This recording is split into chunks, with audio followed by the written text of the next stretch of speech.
everyone, this is Leanna, and this week we are actually doing our midterm, and our midterm has to do with getting user input. It's kind of like a data entry for a hospital, so you check if the patient is inpatient or outpatient. Depending on that user input, you then ask a series of questions. These questions are different for the inpatient admission and the outpatient admission. So what we're using, in a nutshell, are overloaded functions. So depending if the patient is inpatient or outpatient admission, we're using one of the two overloaded functions for get patient data. So here we have our pre-processing directives, IO stream for basic displaying of output on the screen, IO manip for formatting. We actually might not be using that this time. Oops. Okay. Well, in any case, CC type is new. We're using that because we are doing some character comparisons based on user input. So let's create some functions. So calc total is going to sum up all the charges at the end. And then here are the overloaded functions.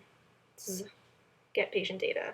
So get patient data with 4 reference variables is for the outpatient, and get patient data with only 2 is for inpatient, or I got that backwards. Outpatient has less data entry than the inpatient.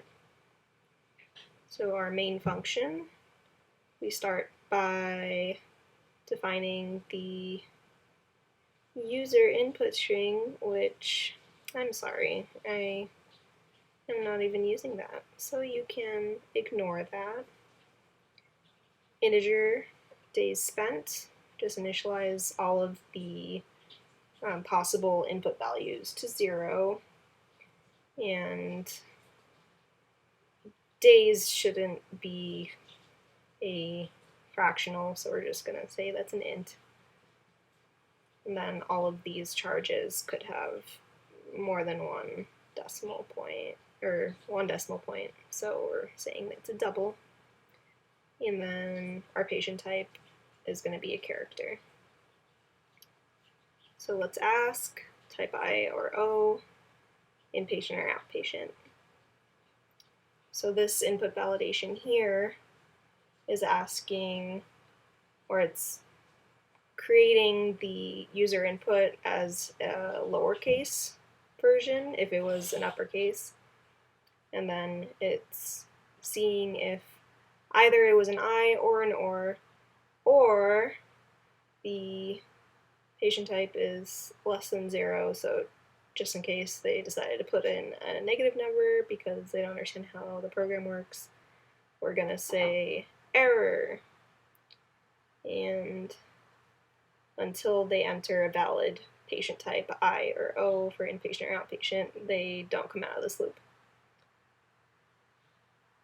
So once we do get a valid submission, then if it's an inpatient, we're going to execute this. We're going to call this overloaded function get patient data with these 4 variables.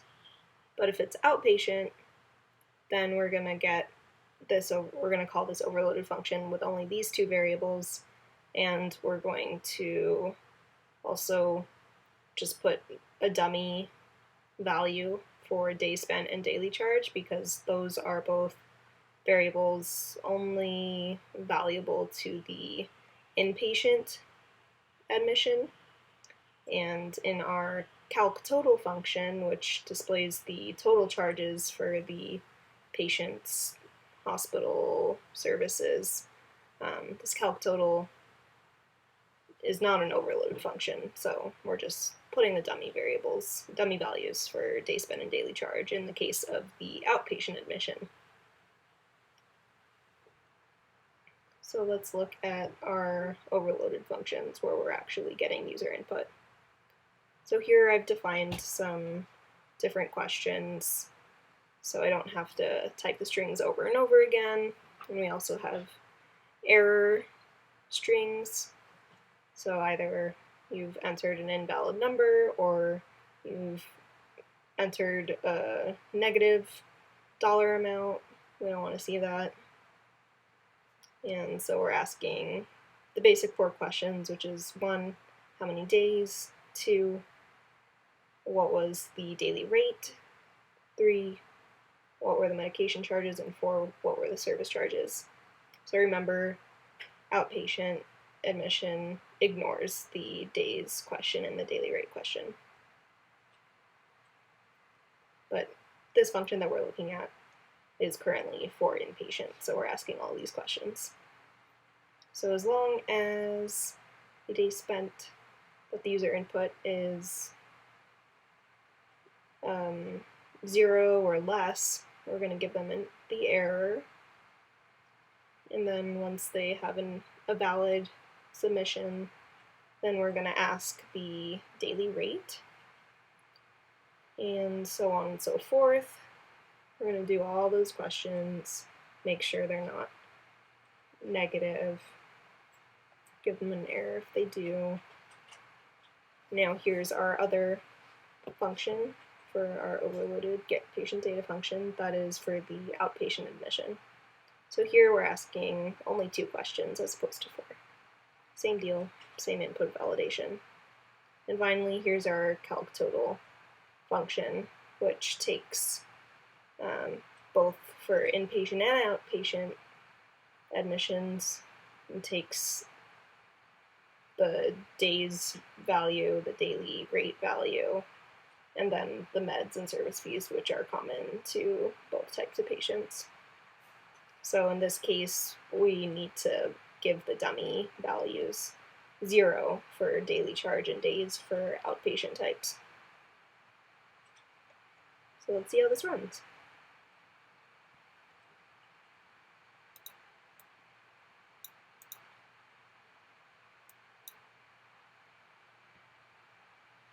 Alright, so let's try to put a negative number just because. Okay, it doesn't like that. How about a U? Nope. Okay. How about an O? Okay, here we go. So for outpatient, let's say we have, or let's do a negative number. Nope. Okay. 100, and then 500. So we'll do 600. Perfect. Let's try inpatient.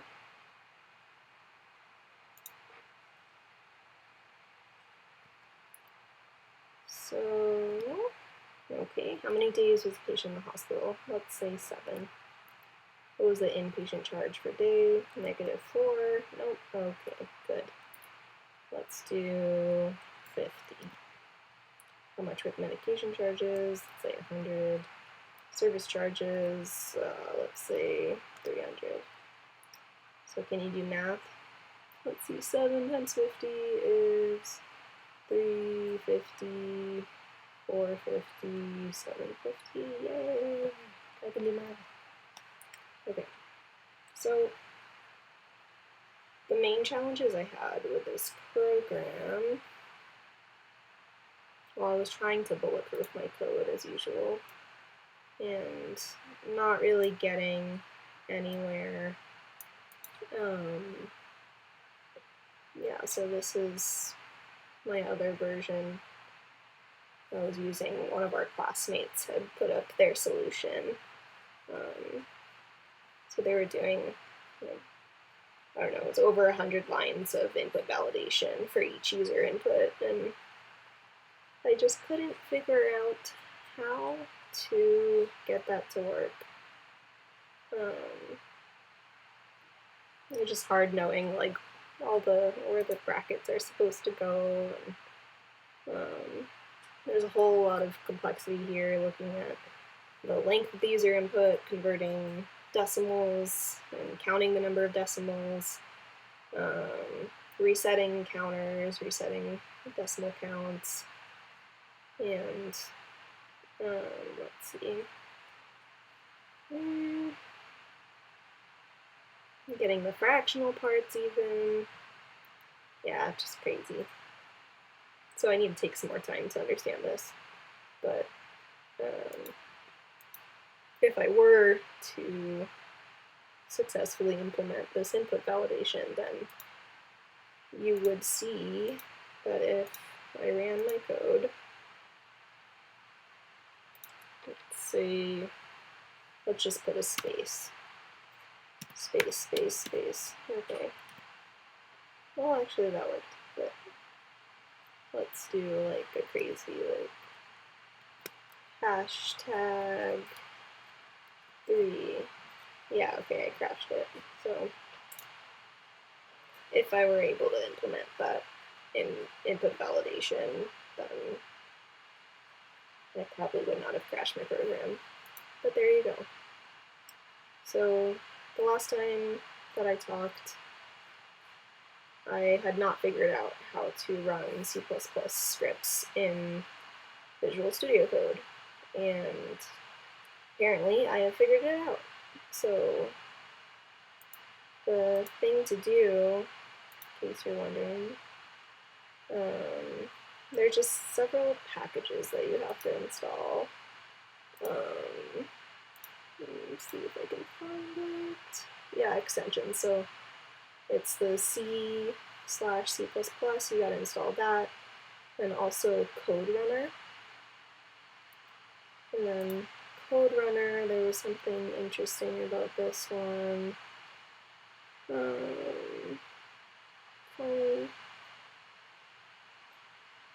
There's some kind of setting that you need to make sure you turn on, something about outputting in the command window, but in any case you can Google it. But Code Runner and the C++ extension are what you need to be able to run C++ code in Visual Studio. So thanks so much for watching.